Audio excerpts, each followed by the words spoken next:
Siemka, ja jestem Adacho i witam was w odcinku, który równie dobrze mógłby się nazywać 10 ciekawostek ogólnych o Dragon Ballu, ale zainspirował mnie odcinek Fuziego o mało znanych faktach. Odcinek jest sprzed kilku lat, ale nadal jest aktualny, polecam wam go sobie obejrzeć. Dzisiaj przedstawię wam 10 rzeczy, które gdzieś tam sobie miałem albo zapisane na dysku, albo zapisane w zakładkach i stwierdziłem, że chciałbym kiedyś to wrzucić do jakiegoś filmu, chciałbym kiedyś wam o tym opowiedzieć. Przypomniałem sobie o tym, kiedy zobaczyłem dwie konkretnie rzeczy i teraz jak tak patrzę na tę listę, to nie ma tych rzeczy tam. Wybrałem wam inne rzeczy. Także być może zrobię drugą część z takimi mało znanymi faktami. Mam nadzieję, że wam się spodoba. Jeśli tak, docenię lajka. Możecie napisać w komentarzu o rzeczach, których nie wiedzieliście. A ja zaczynam od rzeczy, która tyczy się jednej z moich ulubionych postaci. I tutaj puszczam oczko dla wtajemniczonych. Czy wiedzieliście, że Turles, czyli wilen jednego z filmów kinowych z Dragon Balla Z i postać, do którego pałam szczególną sympatią, o czym na pewno część z was pamięta, został zaadresowany w anime Dragon Ball Super?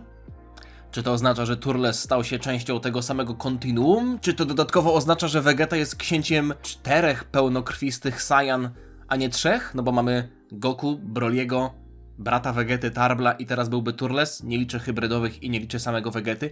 No, nie do końca. Tak naprawdę mamy tutaj nawiązanie do Turlesa, które miało miejsce w 47 odcinku anime Dragon Ball Super, czyli w odcinku, w którym mieliśmy debiut Goku Blacka. I co jest w tym wszystkim istotne? Goku Blacka, czyli antagonisty, który wygląda tak samo jak Goku, co też jest cechą wspólną z Turlesem. Tak się składa, że Toei Animation w tym odcinku zawarło pewnego easter egga. W 47 wspomnianym odcinku Dragon Ball Super występuje duży nacisk na sałatę.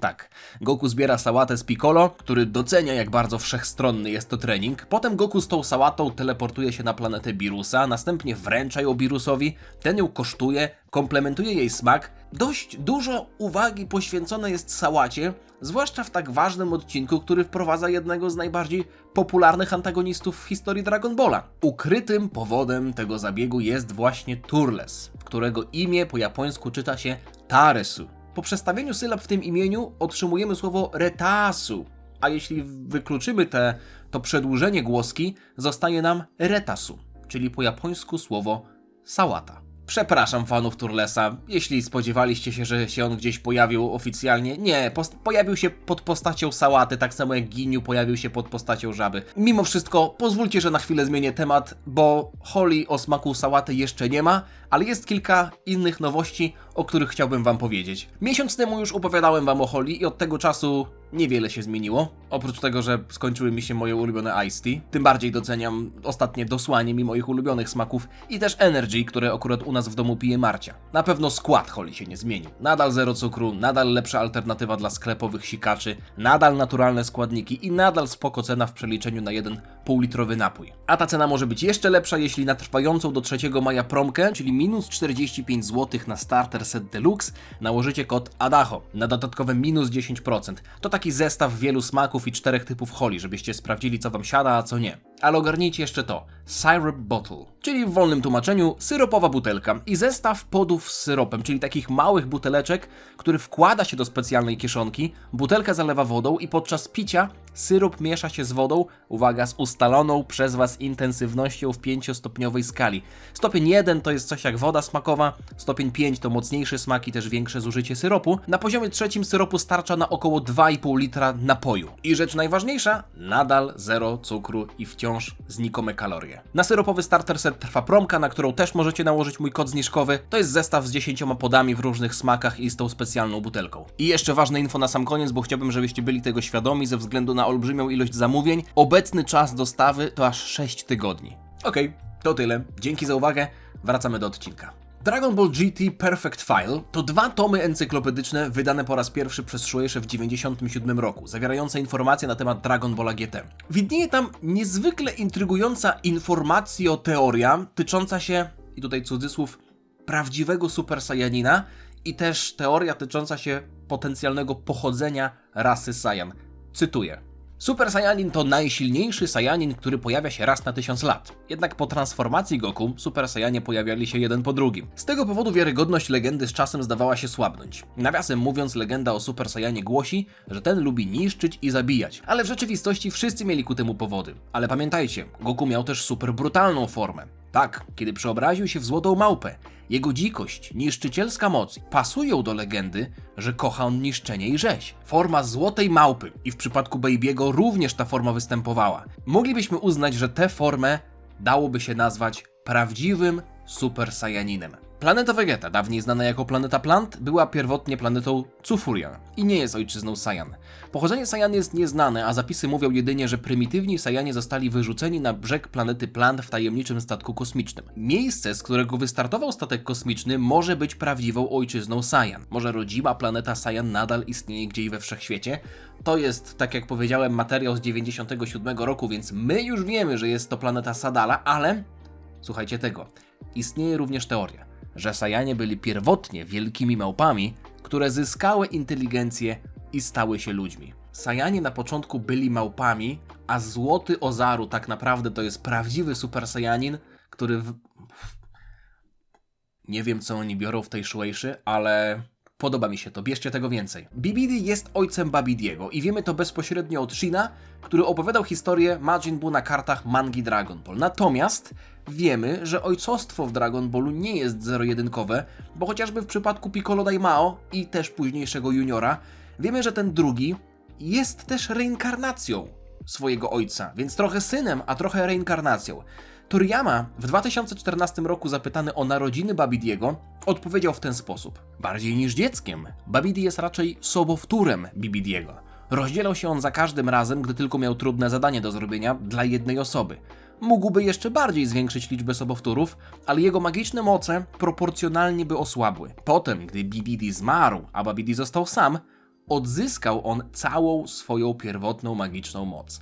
Akira Toriyama wybrał się w podróż na Bali w 1985 roku, a towarzyszył mu balijski przewodnik Wayan Budhiyasa. Ich wspólne podróże po Bali, od świątyń hinduistycznych po restauracje i plaże, zainspirowały Toriyamę do narysowania Wayana w Tenkeichi Budokai i wykorzystania Bali jako tła akcji w trzecim tomie mangi, opublikowanym w lipcu 1985 roku. Pod koniec rozdziału 32 i również w rozdziale 35 mangi Dragon Ball Super widzimy Wayana, ale wersja kolorystyczna nie rozpoznaje go za drugim razem i koloruje go inaczej niż za pierwszym razem. Skąd w ogóle wiemy, że to on? Dlaczego mamy myśleć, że to jest jakiś tam jego przewodnik Toriyamy, którego on znał osobiście?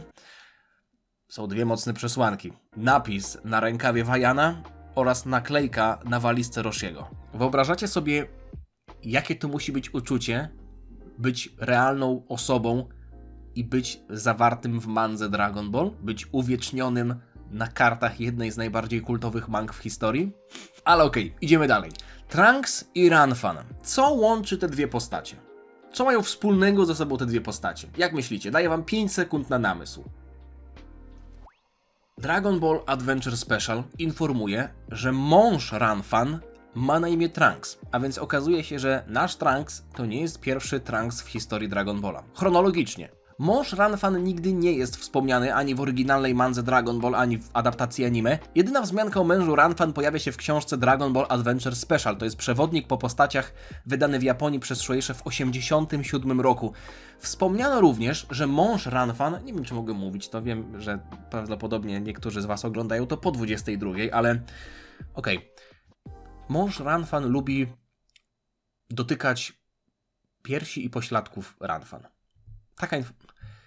Ze wszystkich ciekawych informacji, które mogli napisać na jego temat, Akira Toriyama wykorzystał własnego kota jako model Karina i narysował go, gdy kot spał, dlatego oczy Karina są zamknięte. Późniejszy kot Toriyamy był inspiracją dla Birusa. W kolorowej wersji mangi Kanzenban, a także w anglojęzycznym wydaniu mangi Dragon Ball Z, tak, mangi Dragon Ball Z, Karin ma niebieskie futro. Zresztą ten grzbiet w ogóle jest zrobiony dość zabawnie, bo na przestrzeni kilku tomów Yajirobe pojawia się 2 razy, okej. Później w anime i wydaniu full color futro Karina zmienia się na białe, to najbardziej popularne. Ale na okładce Daisen Shu 7, narysowanej i pokolorowanej przez Toriyamę, Karin ma brązowe futro? Odpowiedzią na tę zagadkę może być okładka 150 rozdziału mangi Dragon Ball, gdzie Toriyama narysował siebie chorego, leżącego w łóżku z grypą, a na pierwszym planie widzimy kota Akiry Toriyamy. Koge. Słowo koge po japońsku oznacza spalone, przypalone lub zwęglone. Jest powszechnie używany jako rzeczownik do opisania zwęglonego jedzenia, jak przypalony ryż na dnie garnka lub ciemnobrązowego koloru uzyskanego w wyniku intensywnego gotowania, jak na przykład karmelizacja sernika. Pałac oraz okoliczne budowle na planecie Grand Kajo przypominają Biały Dom i monument Waszyngtona, pomnik Waszyngtona w zasadzie w Stanach Zjednoczonych. Można nawet zaryzykować stwierdzenie, że tu i tam mieszkają dość ekstrawaganckie postacie. W rozdziale 443 mangi Dragon Ball, w scenie, w której Videl po uleczeniu poprzez fasolkę senzu wstaje z łóżka, za jej plecami widzimy oprawiony obraz przedstawiający postać. Jest to ta sama postać, którą pierwszy raz widzimy w rozdziale 33, ponad 400 rozdziałów wcześniej, na pierwszym turnieju Goku i Krillana, czyli 21. Tenkaichi Budokai. Jest to człowiek wyjaśniający zasady walki obowiązujące na Tenkaichi Budokai.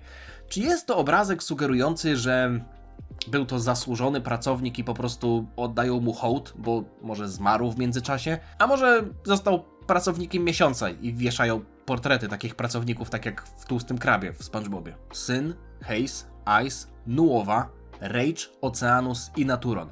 Imiona smoków z Dragon Balla GT, którymi posługuje się, wydaje mi się, większość fanów, w tym ja. Natomiast musicie wiedzieć, że to nie są prawdziwe imiona smoków, tylko imiona smoków wymyślone na potrzeby anglojęzycznego dubbingu. Jeśli oglądaliście Dragon Balla w wersji językowej polskiej, to tam pamiętacie, że na przykład był Lee Shinron, Su Shinron i to są jakby imiona bardziej oddające to, jak smoki były nazywane po japońsku. Ale dlaczego takie imiona akurat zostały wymyślone?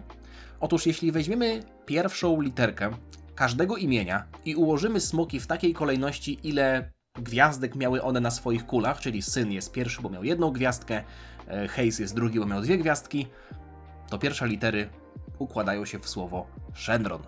To jest ciekawostka. Gdybym którą usłyszał w podstawówce, to zaginałbym swoich kolegów z klasy, po prostu mózgi by im wybuchały. Może komuś też teraz wybuchł mózg.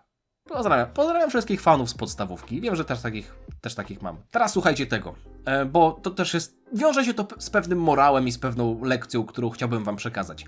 Pod koniec sagi Armii Czerwonej Wstęgi, jeszcze w klasycznym Dragon Ballu, w dniu wskrzeszenia Bory, czyli ojca Upy, Goku widzi Krillana, potem jeszcze wraca do naszej ekipy i potem znika na 3 lata. Spotykają się ponownie na 22. Tenkaichi Budokai, ale później tego samego dnia Krillan jest zabity przez Tamboryna.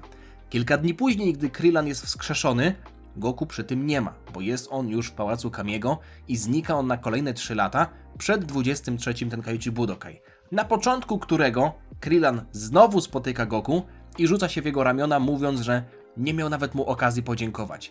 Ale tego samego dnia, kiedy kończy się 23. Tenkaichi Budokai, Goku odlatuje z Chi-Chi i znika na 5 lat, a potem widzimy go na początku Dragon Balla Z, gdzie reszta dowiaduje się, że Goku ma 4-letniego syna. A więc do dnia tego ponownego spotkania, do dnia przedstawienia Gohana Krillanowi, Goku w ciągu 11 lat widział się ze swoim najlepszym przyjacielem przez niecałe 48 godzin. Jaka z tego płynie lekcja? Dbajcie o swoich przyjaciół, dbajcie o swoje znajomości, o swoich rodziców. Być może nie widzieliście się z nimi od długiego czasu. Warto zadzwonić, może zajść, zapytać, czy czegoś nie potrzebują, ale zanim to zrobicie, zachęcam was do tego, żebyście zostawili lajka, zostawili suba i napisali w komentarzu o ciekawostce, o mało znanym fakcie, który podobał wam się najbardziej, a może była rzecz, której byliście świadomi. Jestem ciekaw, jeśli tak, to macie łeb na karku i macie bardzo dużą wiedzę na temat Dragon Balla, jesteście hardkorowymi smoczokulowcami. Mogę tak was nazwać? Okej. Dziękuję za uwagę, miłego dnia wam życzę, czekam na wasz odzew. Diana.